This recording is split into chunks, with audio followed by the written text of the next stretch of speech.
సత్కార్యానికి సహకరించక P4పై దాడి ఎందుకు, దుష్ప్రచారం ఎందుకు చేస్తున్నారు? కొద్దర్లి మురళయ్య గారు సమాధానం చెప్పాలి.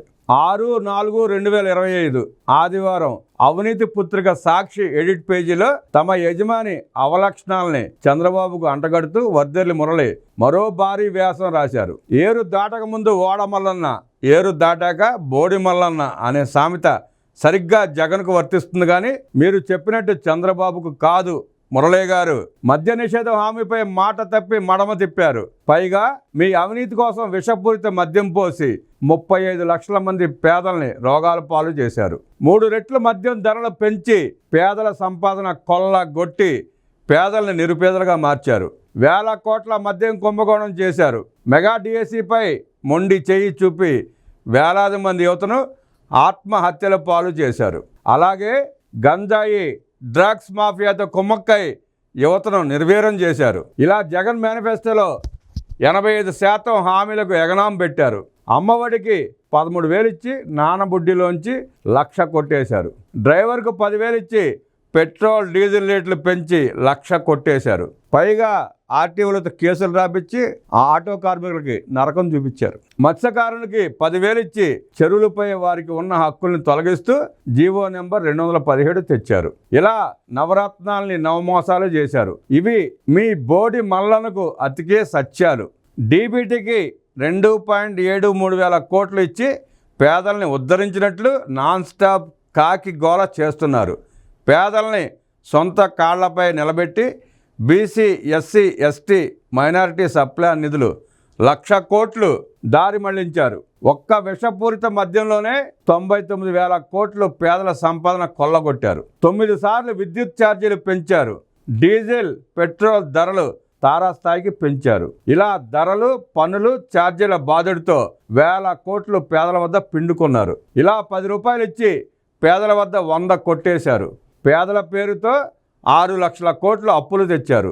సెంటు పట్టా పేరుతో 7,000 కోట్లు అవినీతి చేశారు. 5 లక్షల ఎకరాలకు పైగా పేదల అసైన్మెంట్ భూములు కబ్జా చేశారు. విదేశీ విద్య రద్దు చేశారు. పేదలు సొంత కాళ్లపై నిలబడే పథకాలని రద్దు చేశారు. పేదల్ని నిరుపేదలుగా చేసి మాయ మాటలతో మభ్య పెట్టడమే డీబీటీపై చేసే అతి ప్రచారం. మాయ మాటలకు, కపట ప్రేమలకు పేదలు ఎల్లకాలం మోసపోరు. తగిన శాస్తి చేశారు, భవిష్యత్తులో కూడా చేస్తారు. సూపర్ 6లో భాగంగా ఇప్పటికే 1 కోటి మందికి పైగా మహిళలు గ్యాస్ తీసుకుంటున్నారు. జూలై నెలలోపు ఎంతమంది పిల్లలుంటే వారందరికీ తల్లికి వందనం ఇవ్వబోతున్నారు. మత్స్యకారులకు వేట నిషేధ భృతి 20,000 ఇవ్వబోతున్నారు. ఈ నెల నుండే 16,347 ఉపాధ్యాయ నియామకాలకు డిఎస్సి ప్రక్రియ ప్రారంభిస్తున్నారు. ప్రతి నెల పెన్షన్లకే చంద్రబాబు ప్రభుత్వం 1.60 వేల కోట్లు ఖర్చు చేస్తున్నది. అన్నా క్యాంటీన్ల ద్వారా వేలాది మంది పేదలు ఆకలి తీరుస్తోంది. ఉచిత ఇసుక విధానం ద్వారా 40 లక్షల మంది భవన నిర్మాణ కార్మికులకు చేతినిండా పనితో పాటు 125 వృత్తులు, వ్యాపారాలు లబ్ధి పొందుతున్నాయి. నాణ్యమైన మద్యం ద్వారా పేదల ఆరోగ్యాలు కాపాడబడుతున్నాయి. ధాన్యం సేకరించిన 24 గంటల్లో నిధులు రైతు ఖాతాలో జమ చేస్తున్నారు. వేల కిలోమీటర్ల మేర రోడ్లు వేశారు. ఇప్పటికే 7 లక్షల కోట్ల పెట్టుబడులు ఆకర్షించి 4 లక్షల మందికి ఉద్యోగ కల్పనకు అవకాశాలు కల్పించారు. ఇక పోలవరం నదుల అనుసంధానం, ప్రజా రాజధాని అమరావతికి నిర్మాణం ఊపందుకుంది. గంజాయి, డ్రగ్స్పై ఉక్కుపాదం మోపబడింది. BC, SC, ST, minority supply నిధులు దారి మళ్లించకుండా స్వయం ఉపాధి ప్రారంభమైంది.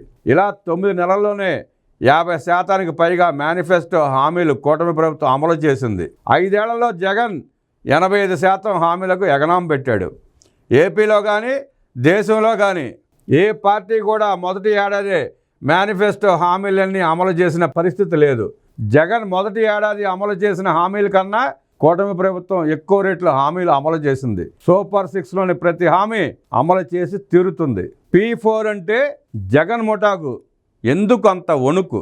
ఎందుకు భయపడుతున్నారు? పేదరికం లేని సమాజ నిర్మాణం గొప్ప సంకల్పం. ఇందుకు పెద్ద మనసు ఉంటే చేయూతనివ్వాలి, కానీ దానికి విరుద్ధంగా జగన్ ముఠా ఎందుకు విషం కక్కుతోంది? అబద్ధపు ప్రచారం ఎందుకు చేస్తోంది? పేదరికం శాశ్వతంగా ఉండాలని, వారు తనపై ఆధారపడి బతకాలని, సొంత కాళ్లపై పేదలు నిలబడకూడదనేది జగన్ రెడ్డి ఫ్యూడల్ ఫ్యాక్షనిస్ట్ సిద్ధాంతం. పేదలకు బిస్కెట్లు వేసి అధికారానికి వచ్చి రాష్ట్ర సహజ వనరులు, ప్రభుత్వ ఖజానాను లక్షల కోట్లు కొల్లగొట్టడం జగన్ కుటుంబం మార్క్ రాజకీయం. తెలుగువారు ప్రపంచంలో అగ్రస్థానంలో నిలవాలనేది చంద్రబాబు మార్క్ విజన్. 180% ఉన్న బీసీ, ఎస్సీ, ఎస్టీ, మైనారిటీ అగ్రకుల పేదలు పేదరికంలో మగ్గుతూ అశాంతికి గురైతే ఎవరికీ రక్షణ ఉండదు. రాష్ట్రం ప్రగతి సాధించలేదు కనుక కేంద్ర జాతీయ మల్టీ డైమెన్షనల్ పావర్టీ ఇండెక్స్ ప్రకారం ఏపీలో 7.2% పేదలు అంటే 20 లక్షల మంది ఉన్నారు. ముందుగా ఈ కుటుంబాలను అభివృద్ధి చేయాలనేది చంద్రన్న సంకల్పం.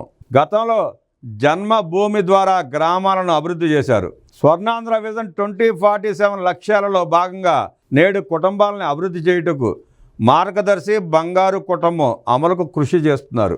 సదుద్దేశం ఉండేవాళ్ళైతే 1-2 ఏళ్ళు చూసి దానిపై విమర్శలు చేయాలి, కానీ ప్రారంభంలోనే దానిపై దుష్ప్రచార దాడి దురుద్దేశం కాదా?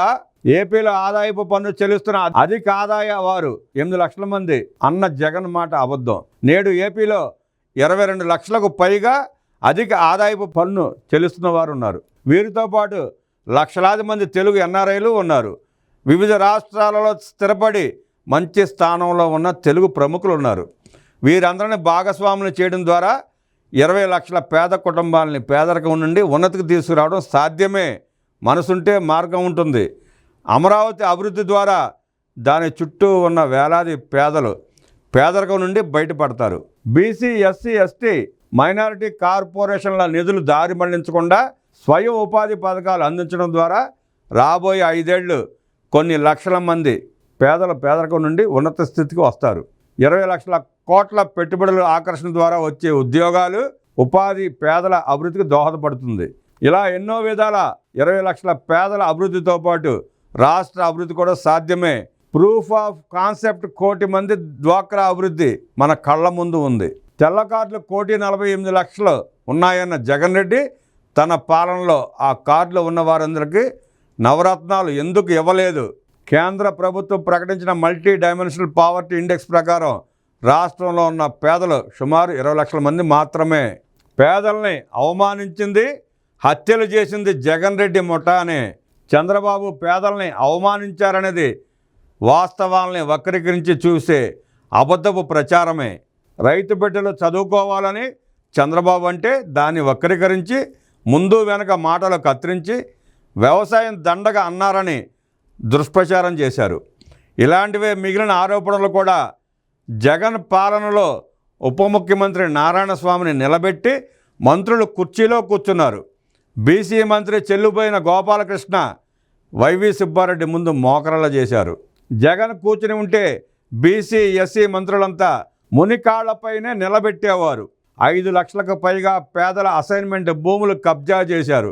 1,00,000 కోట్ల సబ్ ప్లాన్ నిధులు దారి మళ్లించారు. ప్రశ్నించిన బీసీ, ఎస్సీ, ఎస్టీ వర్గాల వారిని 600కు పైగా హత్యలు చేశారు. దుర్మార్గ లక్షణాలని చంద్రబాబుకు అంటగట్టి తాము తప్పించుకోవడానికి చెప్పిన అబద్ధమే 100 సార్లు చెబుతున్నారు. రైతు ద్రోహి జగన్ రెడ్డి. వైఎస్ పాలనలో 14,500 మంది రైతులు ఆత్మహత్యలు చేసుకున్నారు. జగన్ పాలనలో వేలాది మంది రైతులు ఆత్మహత్యలు చేసుకున్నారు. రైతు పాస్తు పుస్తకాలపై, పొలాలపై ఆయన బొమ్మలు వేసుకున్నారు. చంద్రబాబు పాలనలో రైతు ఆత్మహత్యలు గణనీయంగా తగ్గించారు. రైతు బాంధవుడు చంద్రబాబు, రైతు ద్రోహి జగన్ రెడ్డి. దీంట్లో ఎటువంటి అనుమానం లేదు. వద్దెర్లి మురళి గారు, మారండి, వాస్తవాలు రాయడం నేర్చుకోండి, విలువలు పెంచుకోండి, దిగజారవాకండి, జర్నలిజం విలువల్ని దిగజార్చకండి.